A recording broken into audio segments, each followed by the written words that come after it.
עיניי אל ההרים, מאין יבוא עזרי. אשא עיניי אל ההרים,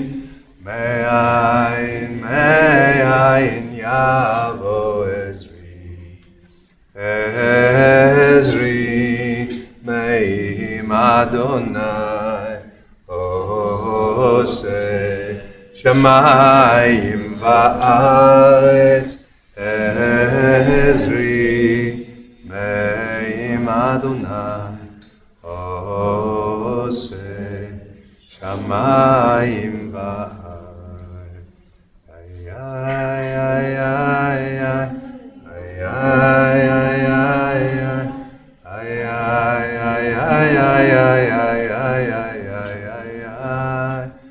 I lift up my eyes unto the mountains, from where will my help come?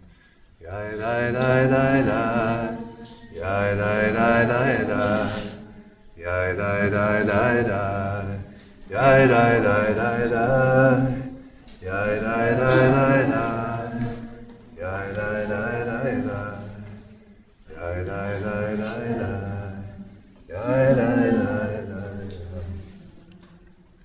שיר המעלות אשא על ההרים, מאין יבוא עזרי. עזרי מעם אדוני עושה שמיים וארץ. אל ייתן נמוך רגליך, אל ינום שומריך. הנה לא ינום ולא יישן שומר ישראל. אדוני שומרך, אדוני צירך על יד ימינך. יומם השמש לא יכך וירח בלילה. אדוני ישמורך מכל רע, ישמור את נפשך. אדוני ישמור צאתך ובואך מעתה ועד עולם. God will guard your entrances and exits from now and for all time.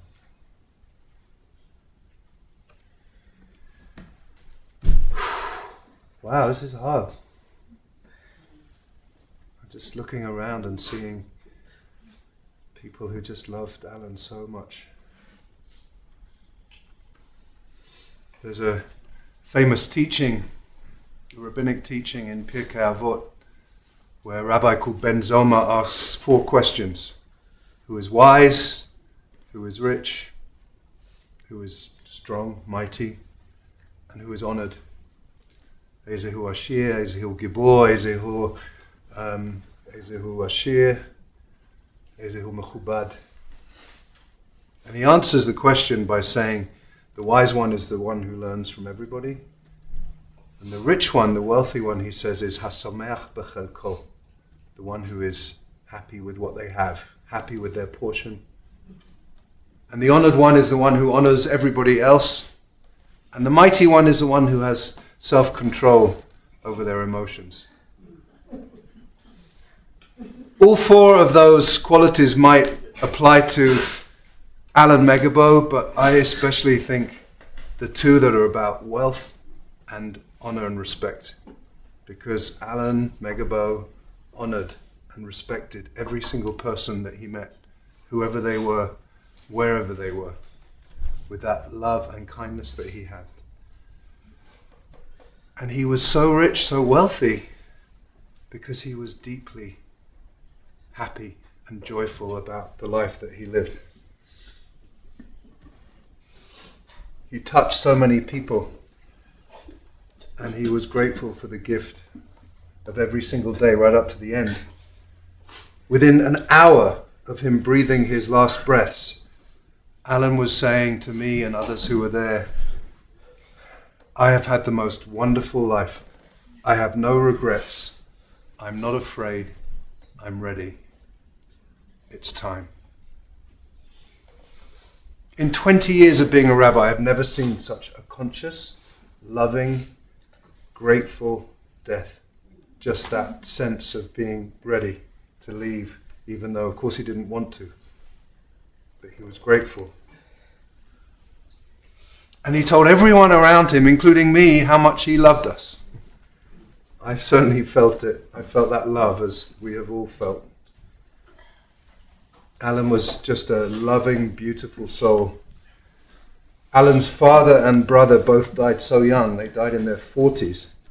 So Alan assumed that he was going to die young too, which made him especially deeply grateful for every single day that he lived, and he lived up to 87 years old. He was wealthy beyond measure because he was happy and grateful for his lot, for his portion, for what he had.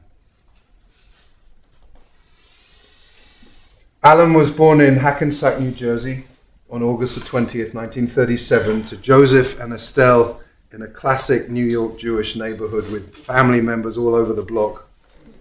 When they were kids, a maternal aunt married a paternal uncle, and so they became an even closer family with cousins in and out of each other's homes. And Alan always treasured and prioritized family throughout his life. He used to tell the story of his grandma Toba from the old country, who, even though she was religious, gave Alan a sandwich for the journey home after he'd driven from college to spend Passover with them. And when he said, "I can't eat that, it's Passover," she said, "God will understand."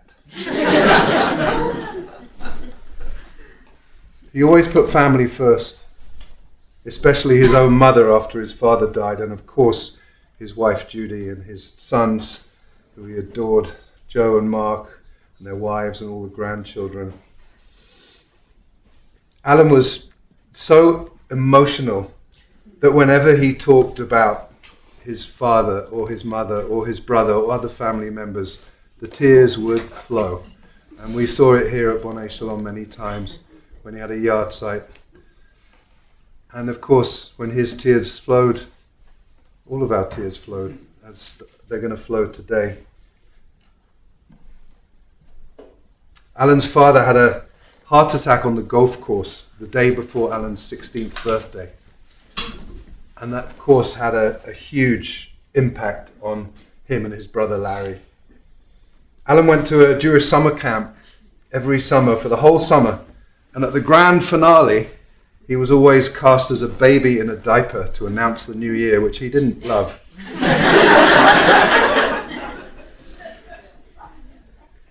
He was never particularly athletic, so he chose...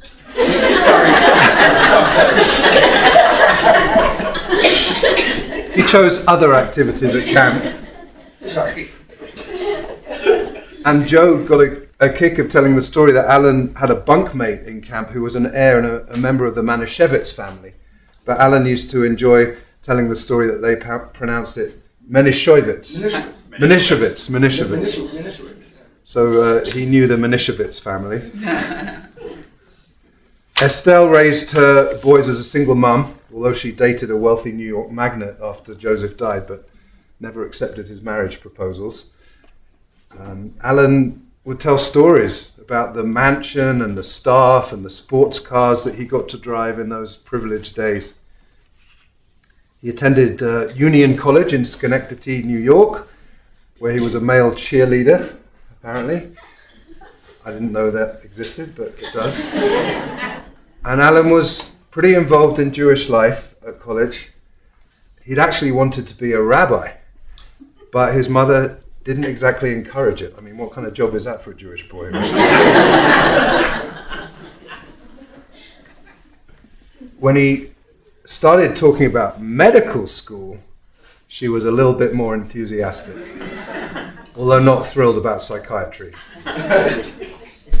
Alan went to Albany Medical School and sort of made up the term pediatric psychiatrist because it sounded better to his mother than child psychiatrist. Pediatrician, you know.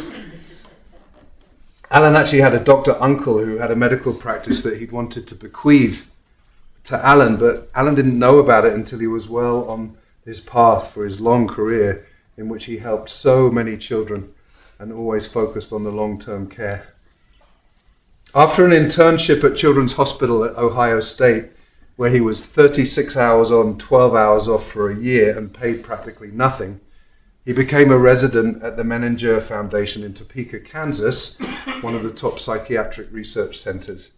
He had a 4-year residency at Topeka State Hospital, where a certain Judy Egan was doing a 6-month clinical internship in musical therapy. A friend told Alan that there was a cute, short Jewish girl from New Jersey who liked kids and played guitar. So, intrigued, he went to his supervisor and asked about her, and somehow they pulled her records out of a file and learned more about Judy, and Alan was struck by her. Later on, she walked into the cafeteria wearing her boyfriend's Jewish fraternity sweatshirt from Rutgers University, and that was it. He was smitten. He told his best friend he had met the woman he was going to marry.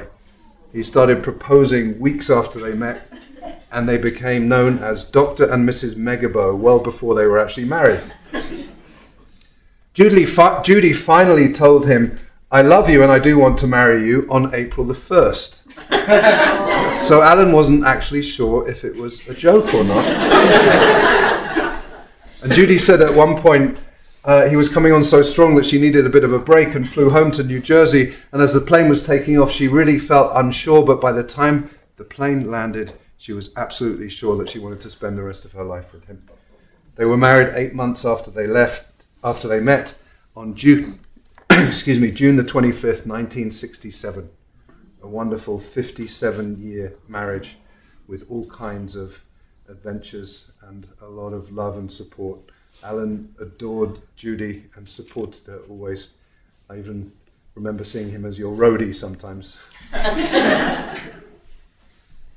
They shared, Alan and Judy, a love of playing and listening to music.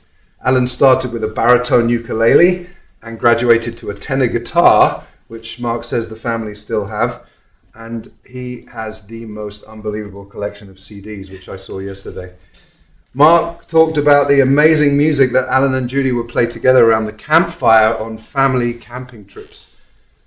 Even when he wasn't making music, he was playing music, always able to find the right music for the moment. He had been a DJ for the university radio station in college back in the day. And later on, the Music and Wine Lounge became a very important feature of the annual Memorial Day weekend camping trips. Although Joe and Mark weren't allowed in there, apparently. Joe was born in 1969 in Topeka, and they moved to Germany, where Mark was born a year and a half later while Joe was still a baby.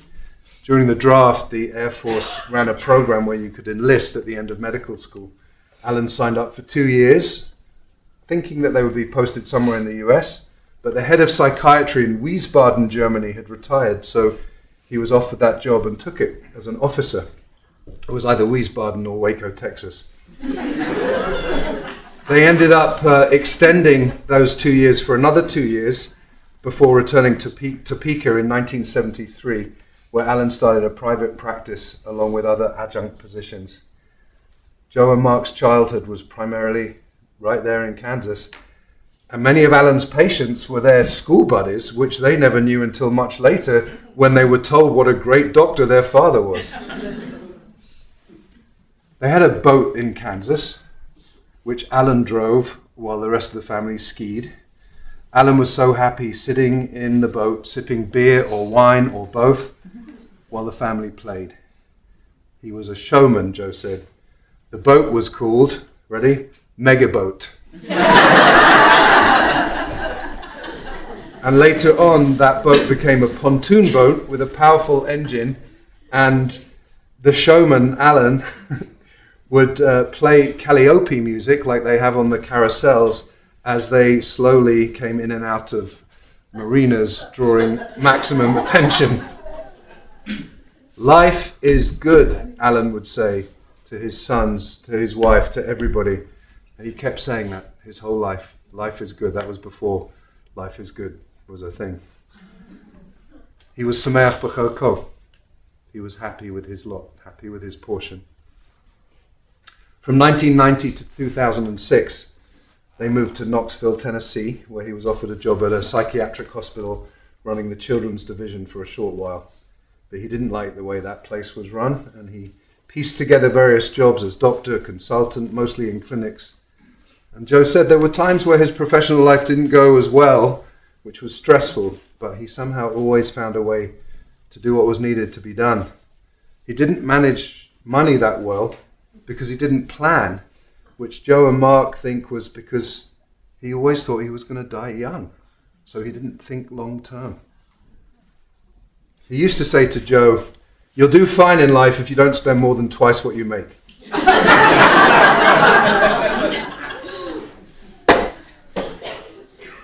It's a good lesson to live by.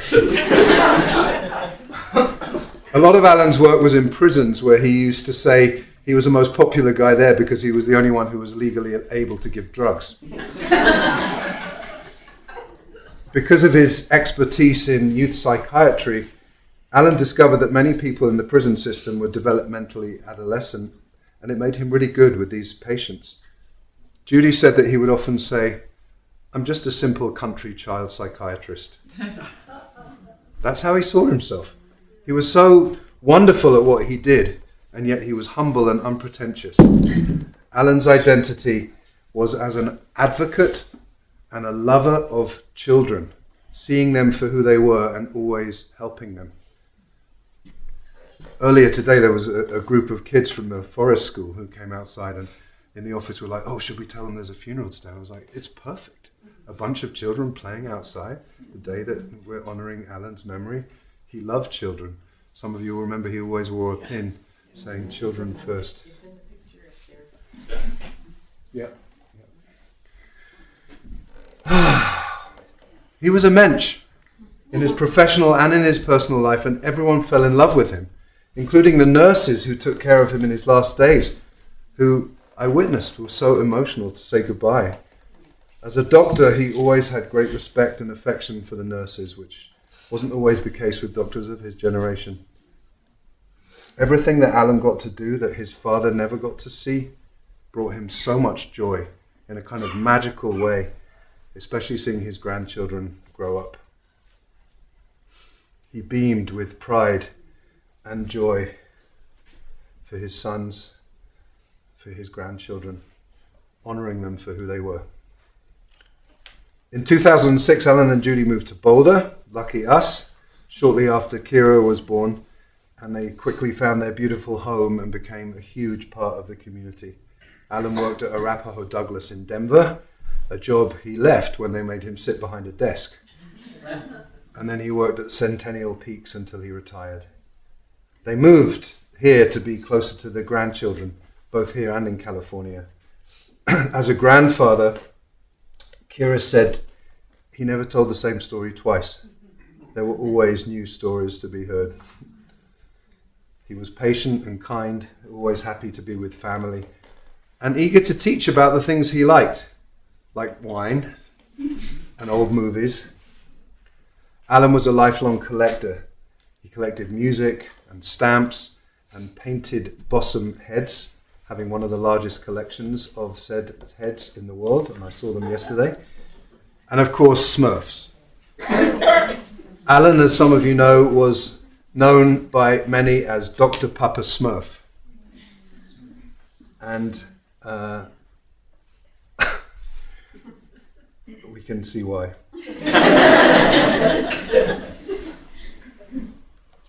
He had a real appreciation of wine too, but he collected it to share and enjoy with family and friends, not just to store in a cellar. Although there are about 100 bottles down there, I think. Judaism was always really important in Alan's life, even though he didn't become a rabbi. When his dad died all those years ago, he really took on Jewish practice, put on tefillin and said Kaddish every day. And Judy said when it was discovered in Boulder that his arteries, as Mark said, were 90% blocked on one side and 95% blocked on the other side, and stents saved his life, literally. He was so grateful, and it sort of made him more religious in a sense that he saw his extra lease of life as a gift from God.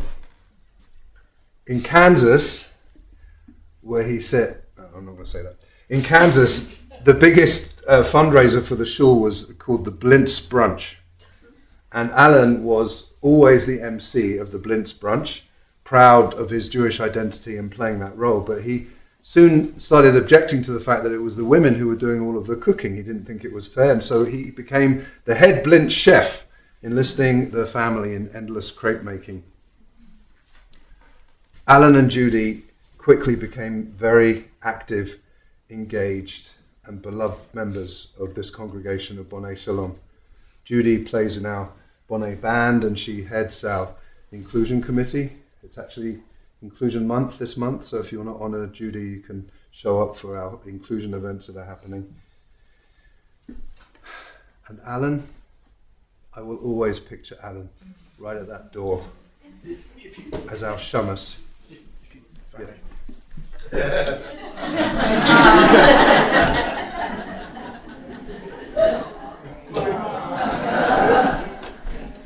Now it's in the right place. Yeah, Alan was so often our greeter, and he so warmly welcomed people, making them feel seen and welcome and loved. And for many years he was also the usher-in-chief at High Holidays, helping all of the comings and goings of those days, training others, and making sure that no one came in or out during my sermons. He was very boundaried about that. We spoke about it the other day, actually. He said, I had boundaries. Alan also served on the board of directors here at B'nai Shalom for a short while, which definitely tested his endless patience. Alan had a wonderful sense of humour, often telling jokes, as well as entertaining everyone with the amazing stories that he made up. He always had a natural presence. Some might say, Riz. Kira said people in my generation aren't allowed to use that term, but for those of you who don't know what Riz is, it's charisma. Alan had a charismatic charm always. In the creation story in Genesis, the breath of life, Ruach Elohim, was breathed into the nostrils of the first human being. Ruach can mean both breath and spirit. Interstitial pulmonary fibrosis, Alan's agonizing disease of the lungs, left it impossible for him in the end to breathe. But he certainly still had spirit and vitality, which lives on through his deep loving kindness, his warmth, his reverence, and the many, many, many people's lives that he touched. Even though he could not inhale deeply, he inspired profoundly. In Alan's honor, I want to invite everybody to take a really deep breath. Fill your lungs in a way that he couldn't, and fill your whole being with Alan's love and Alan's deep appreciation of every single day that he lived.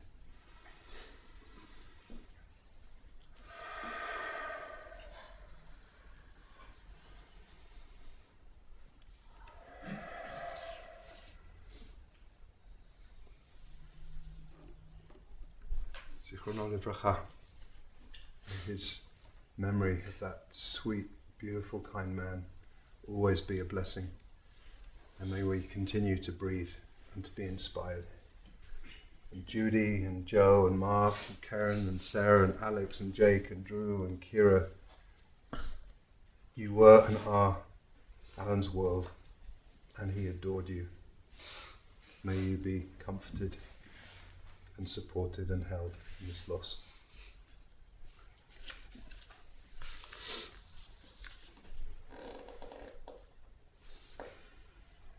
Before we started, I kind of apologized to Mark for a rather long eulogy. And he said, please don't apologize for loving my dad. And I'm not going to.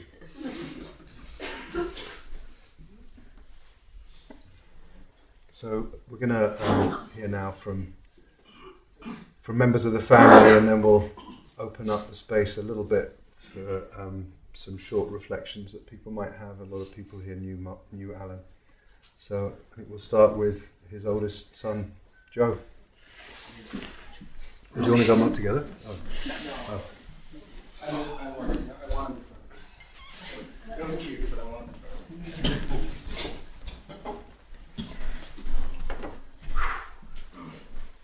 Thank you. That was beyond my wildest expectations. Thank you. There's no way I'm going to get through this, so apologies. Don't apologize. Thank you. Yes, I'm the first child. Which, as a parent of 3, I know that means I was the test child. You passed. Thank you. We'll see. My dad loved his father, and that was always a weight on him, as you heard. He lost his father very, very young. And he named me after his father, which was something that I always carried and always tried to live up to. It wasn't just a thing you do. It was something very, very important to him. And it was, it came up at times. When I turned 16, my dad got a little weird on me. He came into my room full of Star Wars posters and paraphernalia, and he sat down on my bed, and he put his hand on my shoulder, and he acknowledged that he never had a dad from this point forward. And he said to me, I don't know what I'm doing from this point forward, but we're going to figure it out together, and I'm going to try as I can. And he was. It also wasn't easy being the first son of a child psychiatrist.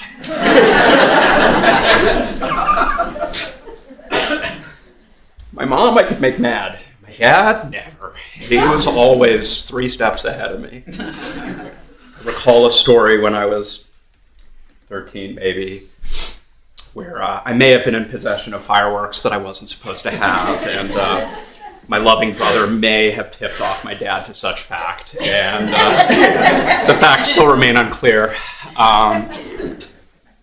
So my dad, who had his study downstairs where he did his work, which was windowless in the basement, and one of these fancy new touch dimmers, and big couch across from his desk, and he sat me on the couch, and he dimmed the lights as low as they would go, and he sat at his desk, where all I could see was a dark silhouette of my father. And in the most calm, loving voice he could say, he said, "Son, is there anything you'd like to tell me?"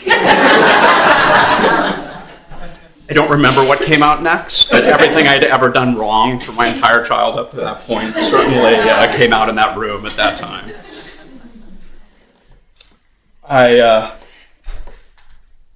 He didn't fit any mold.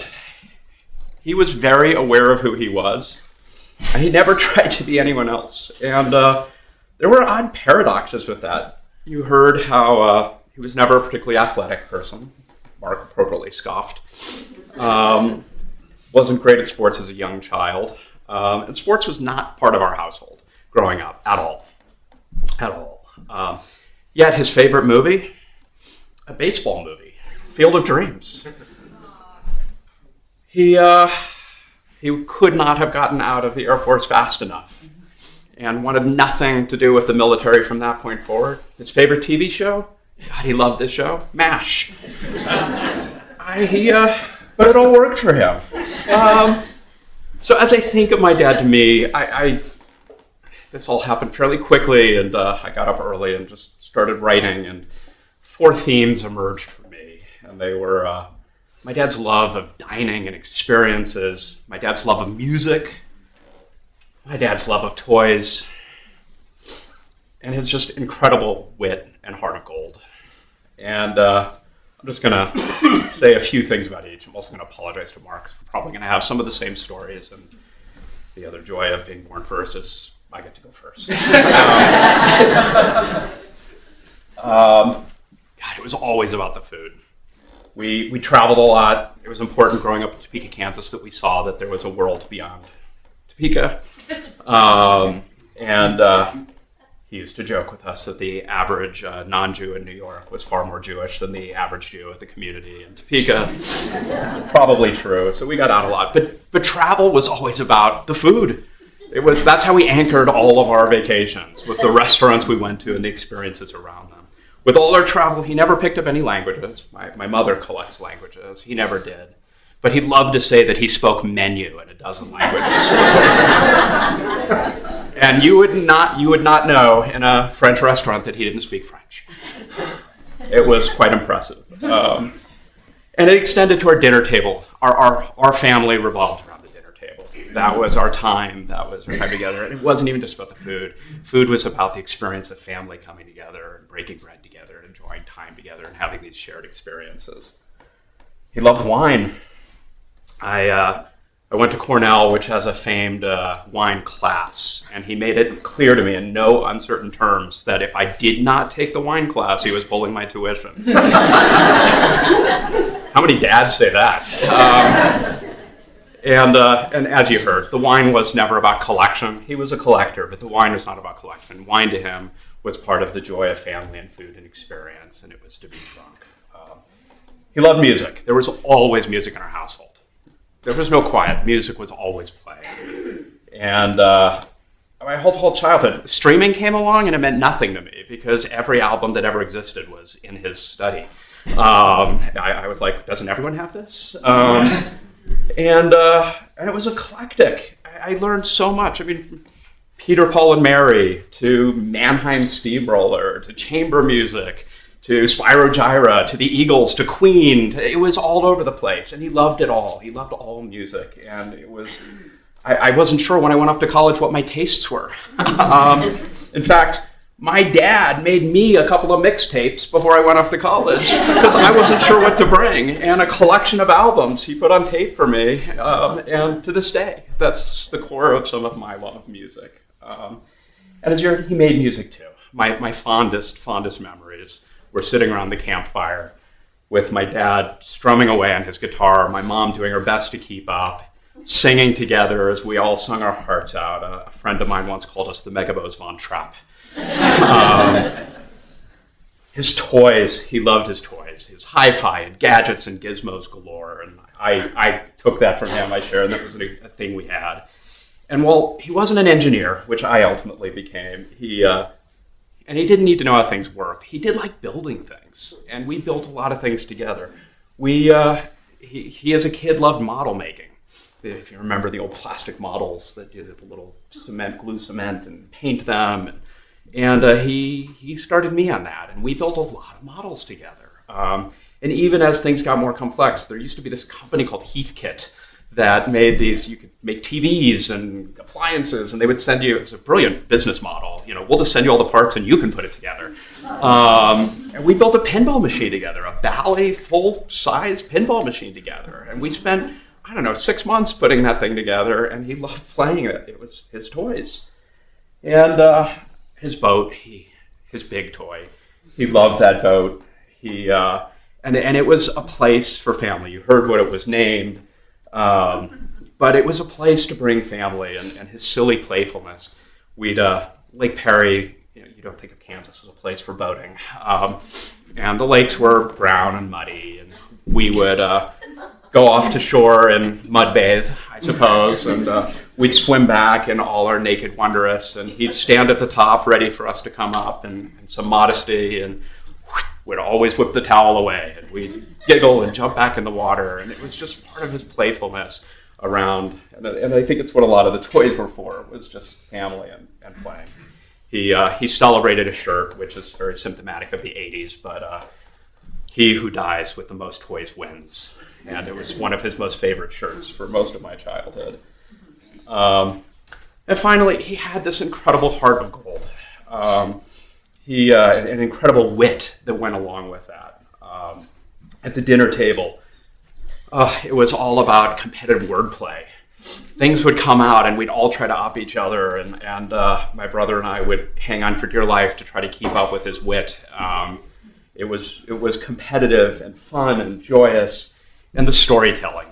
You could just make things up and invent things. A story for another day, but experiences would end up with him wearing all his clothes or liquids and getting himself fully committed. And I don't know, there was something about how raviolis came along with little baby Ravis who would call out to their beautiful Oles and Ravi, Ole, Ravi, Ole. I don't know where this stuff came from, but that was dinner table at the Megibow household, night after night after night.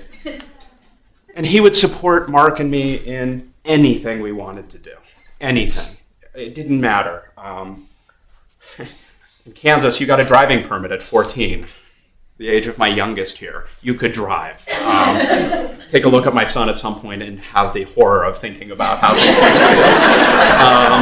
be. And there was a thing I wanted to go to that was in Minneapolis, St. Paul. And I said, can we go? And can I drive? And I was 14. And we drove all the way up to Minneapolis in his beloved gold Toronado, Oldsmobile Toronado. And I drove, sitting on a tape box, I think. 'Cause I think that works. And there was no other way. It was, if I wanted that, we were going to do it. And especially if it came to education, the arts, the music, whatever whim we had, it was a yes. It was, I support you on this. I support you on your journey. It was these crazy passions, go and explore.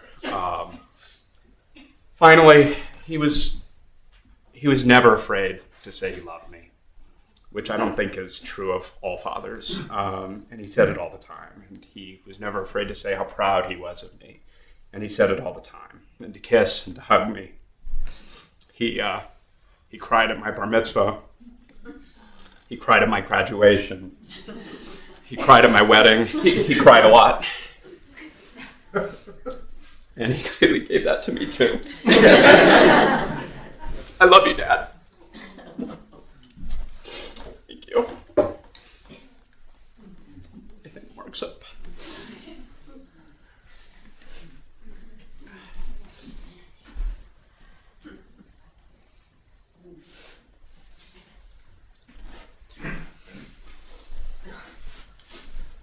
I was the second child. Joe obviously nailed it because they decided to have a second child. You notice they didn't have a child after me.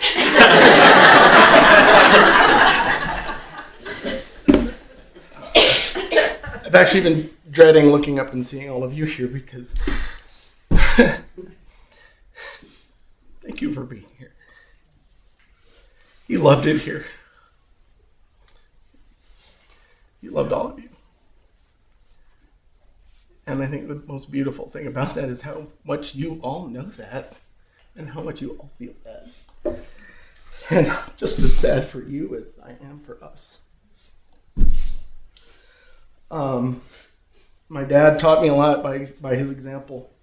And I decided to title this How to Be a Mensch by Al. And the three things that I'm going to talk about, because Joe covered the rest beautifully. Call your mother. Gratitude. And unconditional love. And Rabbi referenced this, but we grew up before, this was before cell phones. Kids, they used to have wires. Okay? And you couldn't call your grandma from anywhere. You had to be home. And so, and we called grandma every Sunday.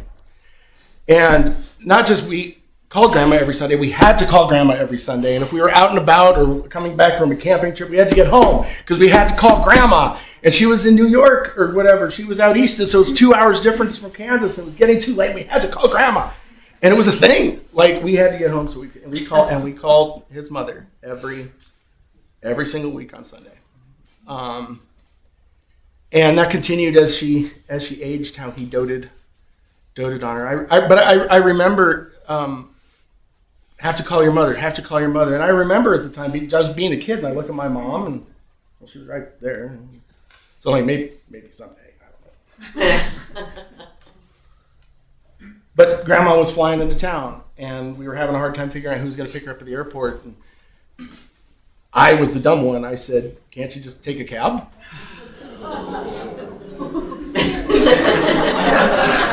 I probably don't have to tell the rest of the story. Frankly, I don't remember the rest of the story or anything after that. No, we can't. No, because it's my mother. Because it's my mother. Because it's my mother. He never told me, call your mother. He never said, dote on your mother. He just always called his mother and always doted on his mother. And I guess maybe someday that day's today. I got you.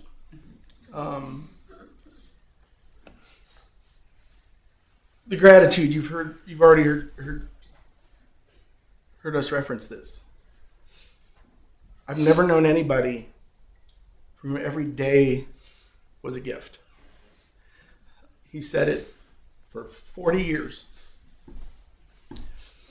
How he never thought he would see his kids go to college because his dad never saw that. He never thought he would be at our weddings because his dad couldn't be there. But then he got to see his grandkids born. He cried a lot. But my dad cried more happy tears in his life than he did sad tears. First it fills, then it spills. He saw his grandkids' brisses, b'nai mitzvot, graduations from high school, his grandkids. This was never in his plan. This was never his expectation, and he did not take a single day for granted. So when over the last few weeks, when it was clear that the lungs weren't keeping up and there was just not enough oxygen in the world to save him, he said, I'm good. I'm good. And then I felt no fight in me because I knew, because I've been with him for so many years. We've known him for so many years. When he says, I'm good, it's like, yeah, I know. I know you are. I'm not sad for him. I'm brokenhearted for us. But I can't be sad for him. This is him. And there's the saying, to know him is to love him. My dad was so easy to love. Here at Bone, it's funny. I've always spent a lot of time on stage, even growing up. I've been on stage my whole life. And my dad, who's this highfalutin doctor in Northeast Kansas, he had an ego. He was a bit of a diva. But in Topeka, people would run into it and say, Megibow, oh, you must be Mark's mom and dad. He wasn't Dr. Megibow anymore. He was Mark's mom. He was Mark's dad, And that continued on when he moved out here to Colorado, except when I'm at Bone. Oh, you must be Alan's kid. I'm like, hey! But that's how much he loved it here. And that's how much he loved him here. And if to know him is to love him, I want to say, if he knew you, he loved you. And what amazing example that is. He had the biggest heart.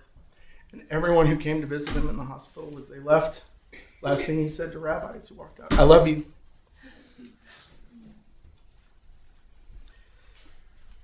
So I'm going to deliver to you his last words, the last words I heard him speak. Because he looked up at the faces of all of us surrounding him, holding his hands and holding each other. And he saw all of you too. He said, I love you all.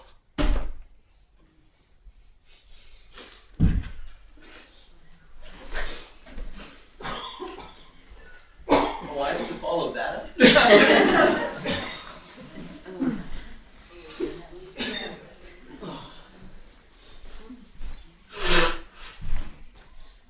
I made the wise decision to not prepare a speech because I had to follow up the brothers, who undoubtedly would have taken all of their talking points, which meant all of mine. So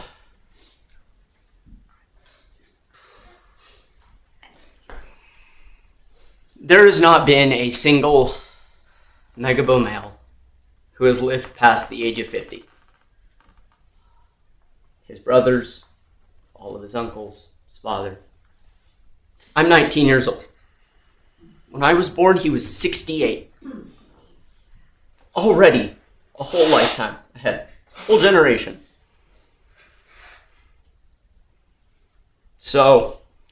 when I turned 13, had my bar mitzvah. And he was there.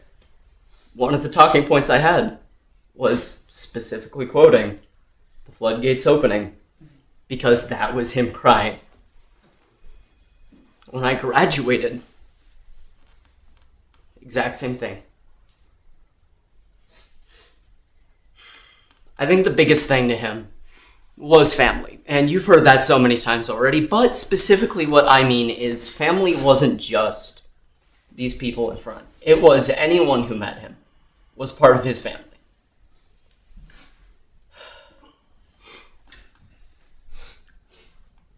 When I was 7, that's really when his body started deteriorating.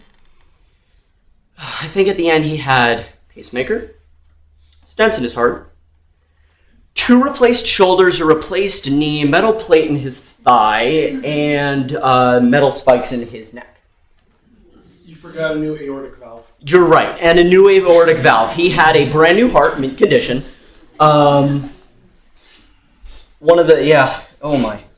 And for his shoulders and knee, I specifically remember them because I was the one who had to help him with his physical therapy at the age of 7. Imagine a 7-year-old's patience. Now imagine physical therapy, moving your arm up a little bit every single... Oh, he had the patience. Slowly raising his arm. Okay, that's enough. And I would go a little more. He was like, that's enough. Then we would go back down. But I was always the one who helped with his physical therapy. And the shoulders were fine. That was just moving an arm up and down. His knee was the fun part. Again, patience of a 7-year-old helping with physical therapy. But he always had patience for family. And I always got that experience. He always taught me just what it meant to love, what it meant to have family, because he just always made it known. And I think one of the biggest things, Shabbat dinner, all the wine.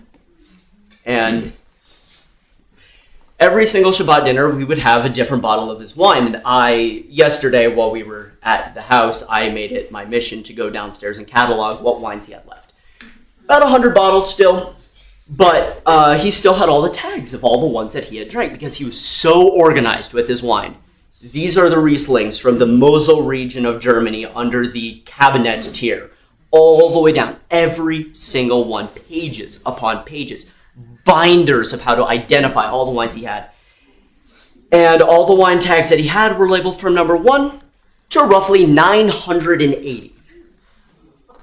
So every single Shabbat dinner, we had a new bottle of wine. And of course, one of the first things that he would do, he was to go, Kira, come here.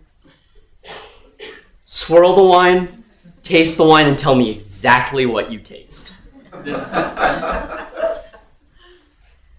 This wasn't starting at any specific age with a number. This was within the first few months.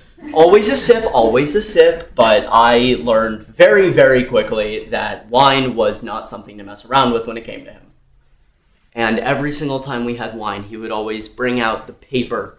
Binders of binders. He would have the professional reported paper of every single one of his 980 bottles of wine that he had. And he would always make it his goal with family to teach. This is what we're drinking. This is where it came from. This is how it was procured. To the point that we had wine-themed dinners. Only 2 of them, but they were extensive. And I was going through the binders and found all those again. And there were, I think, a dozen of us, maybe more. But he would sit us down, he would talk about wine. And I was 12, so... No, that was fun.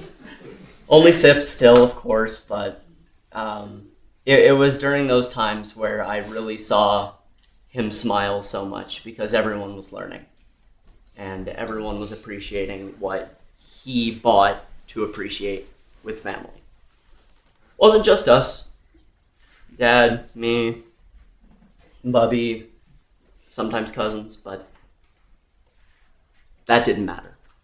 It was always whoever was at that table was the family. And it was exactly 3 weeks ago, I remember it. We were having dinner, and he specifically had all of his wines out. He had his bottle, and we were running out. He said, "Kira, go into my wine collection and pick any wine. I trust you. I trust your tastes. Pick a wine for us to drink." Not Dad, not any of the abundance of people who were over 21. Have the 19-year-old go and pick the wine. So I came back up with one. Just a simple one. But he looked at me and was like, "Good choice." That was when there were only 100, so it was a lot easier for me to pick. But it was his goal to drink with family. Family was his biggest importance. It didn't matter who was at the table. It didn't matter who was waiting outside the door about to come in for service. Everyone was family. And at the hospital, after he had moved rooms, in his original room, he had a doctor named Tom. Very nice guy from New Jersey. Not Jewish by any means, but Tom would regularly be politely invited to the room to talk about Jewish delis. Proper places to get pizza. Not pizza. New York, New Jersey, real Jewish pizza. None of the Chicago stuff, although I love Chicago pizza, but real New York pizza. Properly, like, run by Jews from New York or New Jersey. Real New York pizza. Real Jewish delis. I mean, Tom would come in and it would be minutes upon minutes. Again, doctor, nurse who has to go to other patients, but he would be told every location in Boulder, Colorado that had proper Jewish pizza. And that was great enough on its own, but after he moved his room to the ICU, last day, Tom came by. And Tom was there. It went out of his way, all the way out of his normal area, specifically to talk to Zeta. And first thing that Zeta did, thank you, please. The first thing that Zeta did was, Tom, thank you so much for everything you have done. I love you.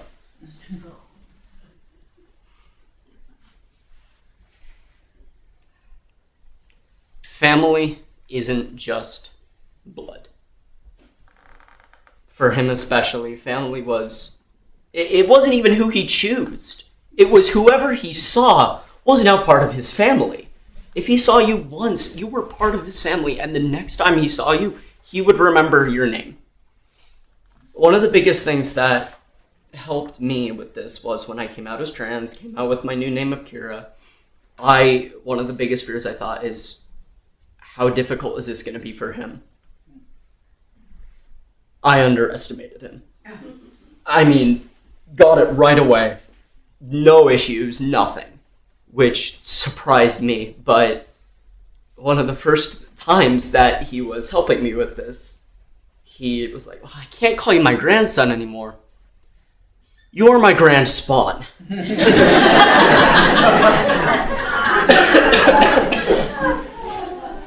Right off the tongue. Showmanship, comedy, respect, grand spawn. And now Dad calls me his spawn all the time. Like, it's stuck. I can't get away from it. And nor do I want to. But some of his last words to me in the hospital were, he was holding my hand, he looked up at me and he said, Kira, you are the best grand something I have ever had.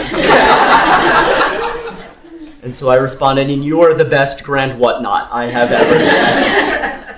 But from that day forth, I mean, I thought it was going to be tricky, but I was family. Everyone is family to him. If he met you once, he would remember your face forever. And that's the biggest thing that I was able to learn from him is family is not blood, nor is family who you choose. Family is whoever you see, because everyone is worthy of being family, especially to him. That's the best I got.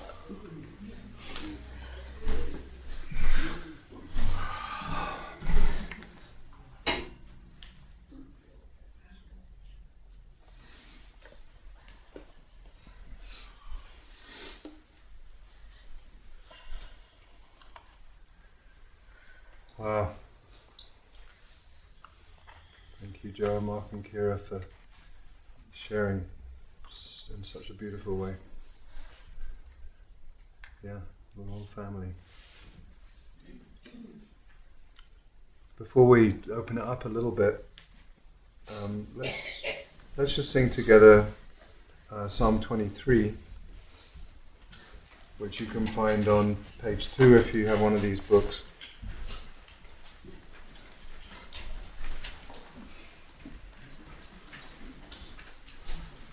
If you know it, or if you read Hebrew, feel free to join.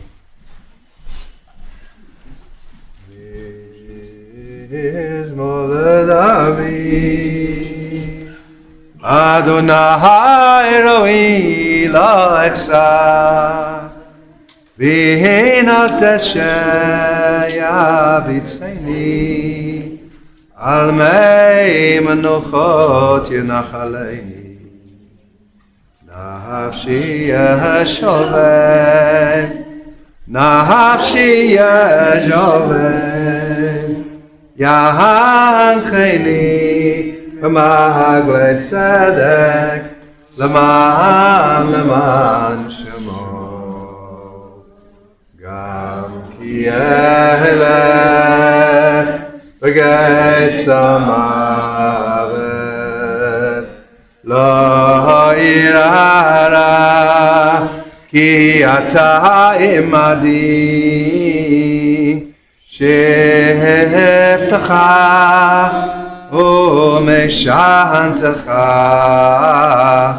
shevtecha umeshantecha ema yenachamoni tarog levanai nuran tarog levanai nuran tarog levanai nuran neged sorai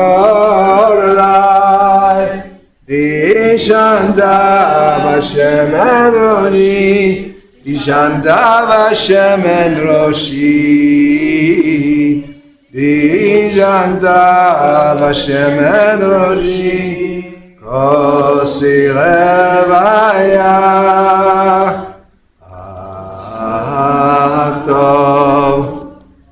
Achtov v'chesed yedefuni kol yemei chayai v'shavti b'beit Adonai v'shavti b'beit Adonai le'yo'er yamim Yalla la la la la, yalla la la la la, yalla la la la la la la la la la, yalla la la la la, yalla la la la la,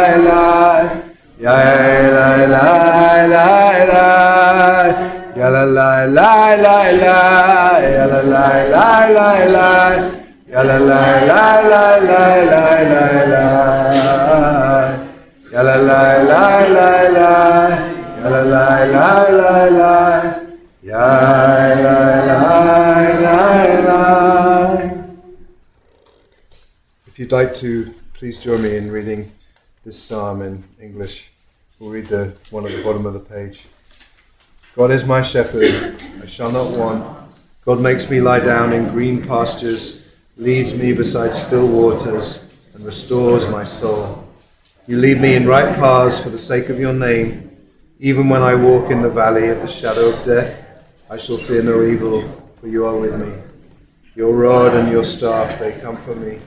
You have set a table before me in the presence of my enemies. You have anointed my head with oil, my cup overflows. Surely goodness and mercy shall follow me all the days of my life, and I shall dwell in the house of God forever.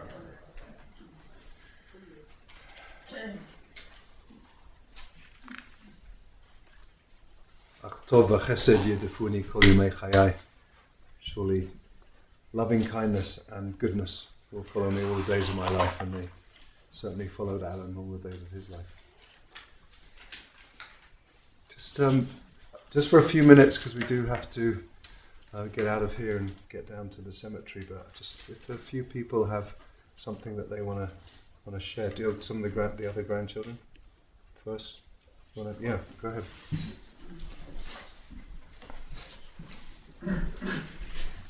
You could all go up there if you want.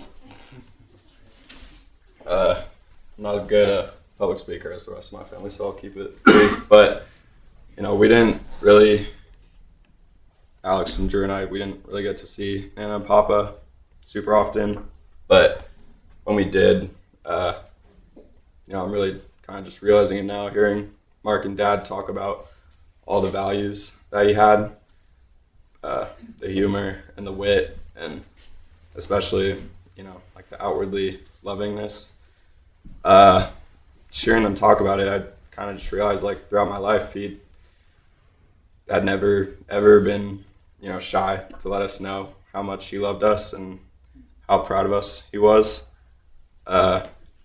We got a chance to talk to him very briefly before he passed away, and just one of the things he said to us, one of the last things he said to us was to, carry on the Megibow name and to make it proud. So I think we're all going to try our best to do that. So, thank you.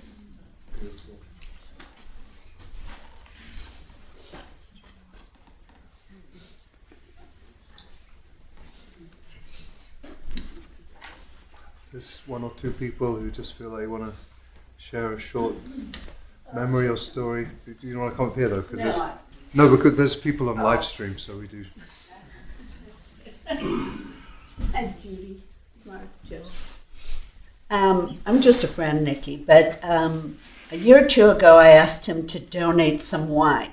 Now, one of the things I've heard over the years is that these sons don't want his collection. And Judy, you've never been a huge wine fan. So if you asked Alan to donate, he knew someone, treasured it, and it was for the Boulder Phil, which he loved. And he gave us 4 bottles of wine, and it was just a wine pull. But one of the bottles, each one came with, what did you call it? I mean, a Vita. All the description of them. And one of them was worth about $400. It was a very generous gift. So as a gift to the Boulder Phil, an organization he regularly attended and loved, and a gift to all of us who knew how much he loved wine, that he would generously give away some bottles. So I just wanted to share that because we all know about his wine, but we're not always talking about how philanthropic the Megibows are and were and will be. Thank you.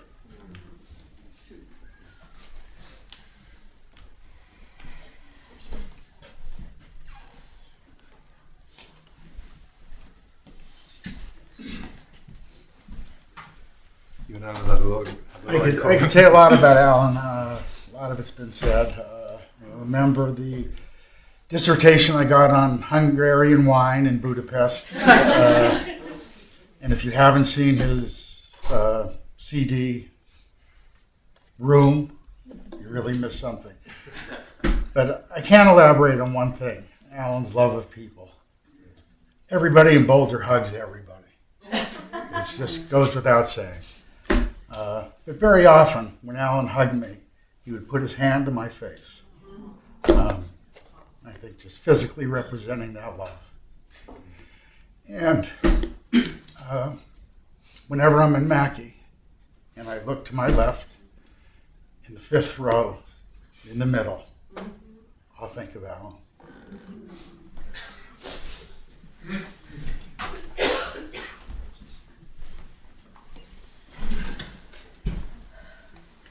Great. We'll hear from all of the grandchildren. Yeah. Sorry for my voice, a little sore throat this morning, but I don't exactly know what there is to say that hasn't been said. I just felt that looking back in 20 or so years, if I didn't come up and say something to support him, maybe I would have regretted it, because I know he would have come up here and said something for me. I also got a brief chance to talk to him on Tuesday, when he passed away, and most every time we talked, he would say, "You're my first grandson, so you're not more loved than any of the other grandsons, but you're special to me, being the first grandson." And it always meant a lot to me, especially now with him gone. But just hearing that from him was always nice. Just how much he loved all his grandsons, and then kind of me just like a little bit up from everybody else, being the first one. So over to the last grandson. I always loved how much he loved us, and whether it was like taking us to go get frozen yogurt. He called it frogen yogurt. He messed up one time, and one of my best memories with him is just going to our frozen yogurt place in California and just us chatting away with, I'm not sure if any of the other brothers were there, but it was me, Papa, Nana, one of them, and it was just really, really nice, and just him elaborating on stories and everything, and just getting to know everything. He would really, he was a great storyteller. So. Right, thank you.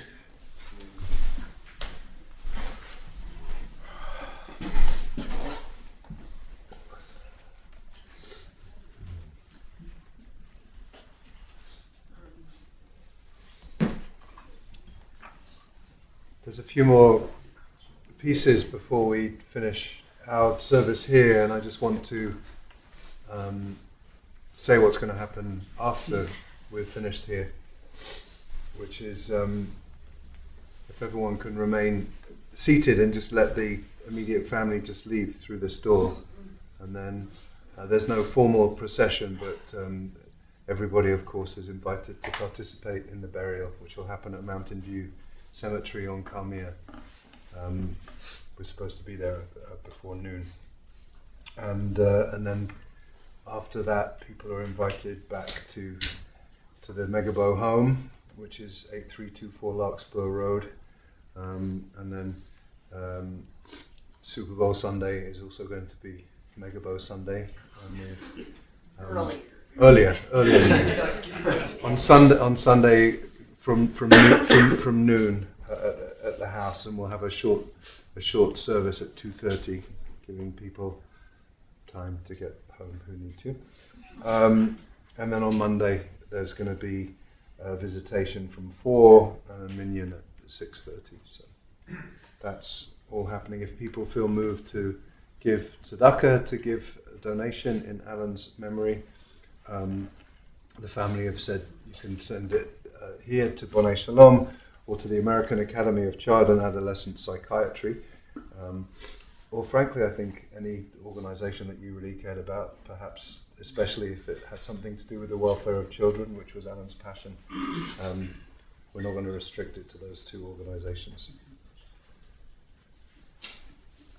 So as we've heard, Alan was just so proud and full of love, and I know how much love and pride he had for the creativity of his second son, and I think all of Face are here, and we're going to actually have a couple of songs from Face, if you're up to it, which those of you who don't know is Mark's amazing band.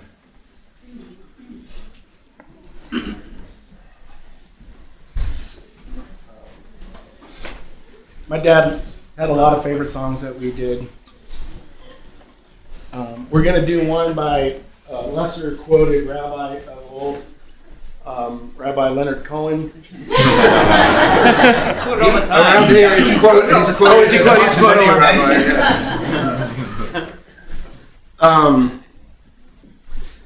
The last lines of this song are, even though it all went wrong, I could still stand before the Lord of Song with nothing on my tongue but hallelujah.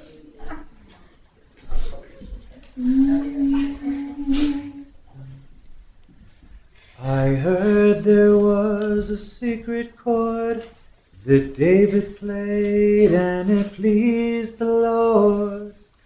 But you don't really care for music, do you? It goes like this, the fourth, the fifth, a minor fall and a major lift. The baffled king composing hallelujah. Hallelujah. Hallelujah. Hallelujah. Hallelujah.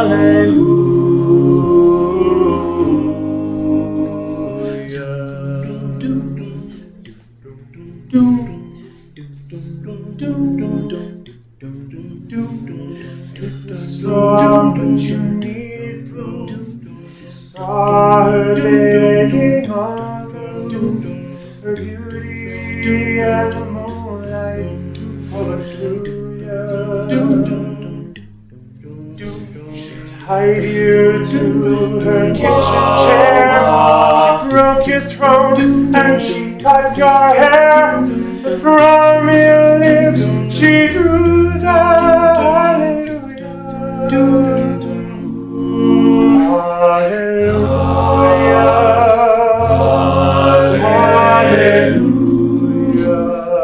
Hallelujah.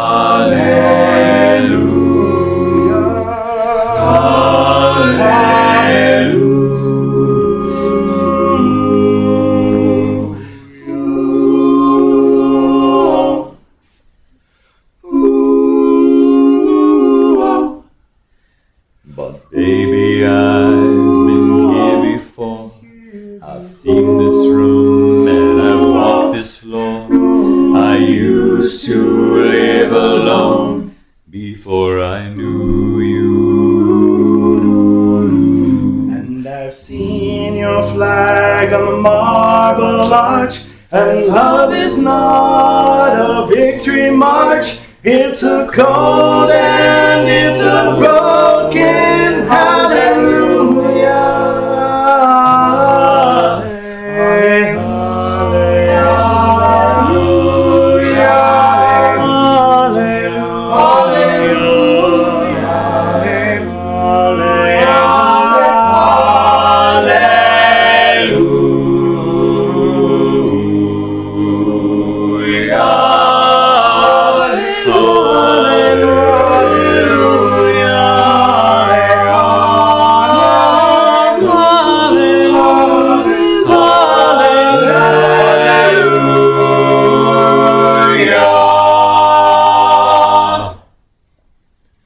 I did my best, it wasn't much. I couldn't feel, so I tried to touch. I told the truth, I didn't come to fool you.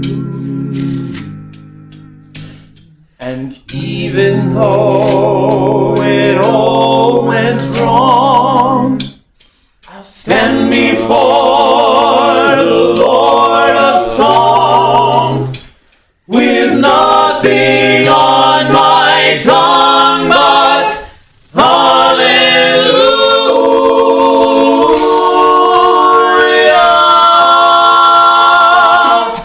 Hallelujah.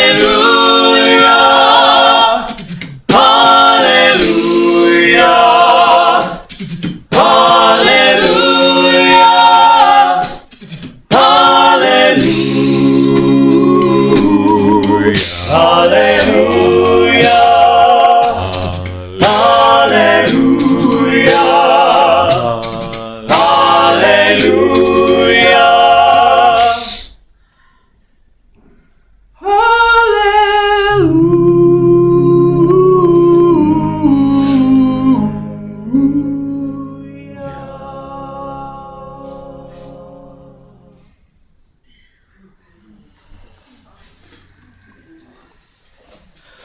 good for one more? What could possibly go wrong? This is known as a Celtic farewell song. It's called Parting Glass. At one point, we were told, though, that in the lyrics, gently rise and softly call, that a lot of times in Celtic music, rise is used as a euphemism for passing away, and the spirit actually rising out of the body and rising up to heaven. So kind of a double meaning to this type of a farewell song.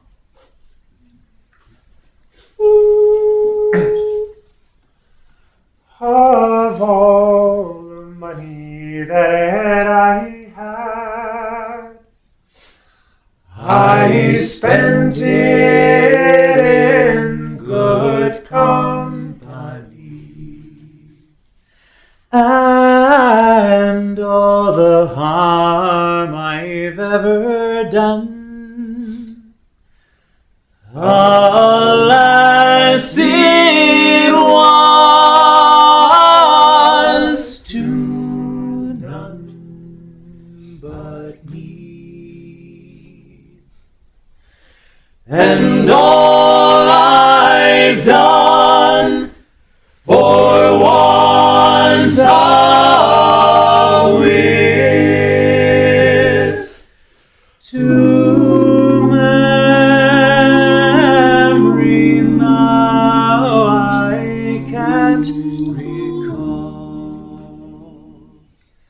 So fill to me the parting glass. Good night and joy be to you all. So fill to me the parting glass, and drink a health whate'er befall. Then gently rise and softly call, good night and joy be to you all. Of all the comrades that e'er I had, the sorry for my going away, and all the sweethearts that e'er I had, they wish me one more day to stay. But since it fell into my lot that I should rise and you should not, I'll gently rise and softly call, good night and joy be to you all. Fill to me the parting glass, and drink a health whate'er befall.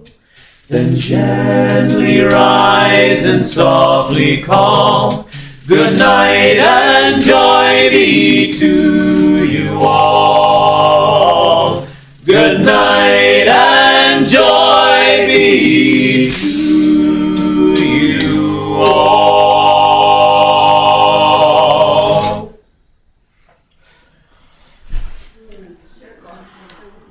Thank you, guys.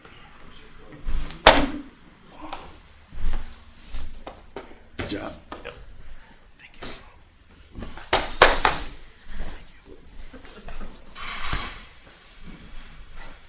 Al came to a lot of our shows. Every show was the best one he'd ever seen. Until the next one. That was the best. Always.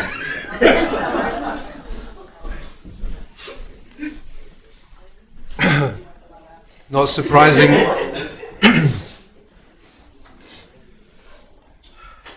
Not surprisingly, Mark said that every single member of Face adored Alan.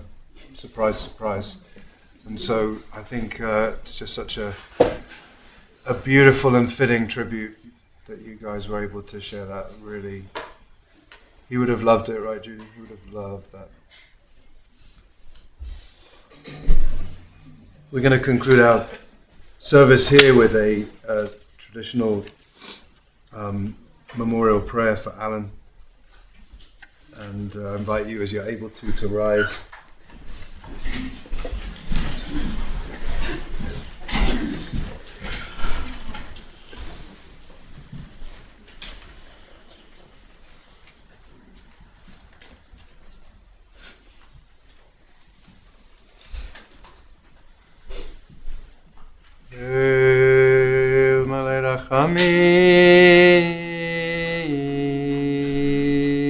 שוכן במרומים המצא מנוחה נכונה תחת כנפי השכינה עם קדושים וטהורים כזוהר הרקיע מזהירים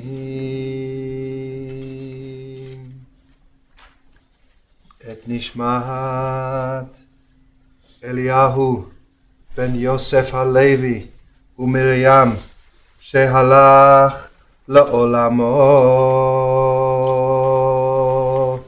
בעל הרמים יסתירהו בסתר כנפיו לעולמים ויצרו בצרו החיים את נשמתו אדוני הוא נחלתו וינוח בשלום על משכבו ונאמר Amen. Compassionate God, eternal Spirit of the universe, grant perfect rest in your sheltering presence to our beloved Alan Megibow, Eliyahu, son of Joseph Halevi and Miriam, who has entered eternity. O God of mercy, let him find refuge in the shadow of your wings, and let his soul be bound up in the bond of everlasting life. God is his inheritance. May he rest in peace. And let us say, Amen.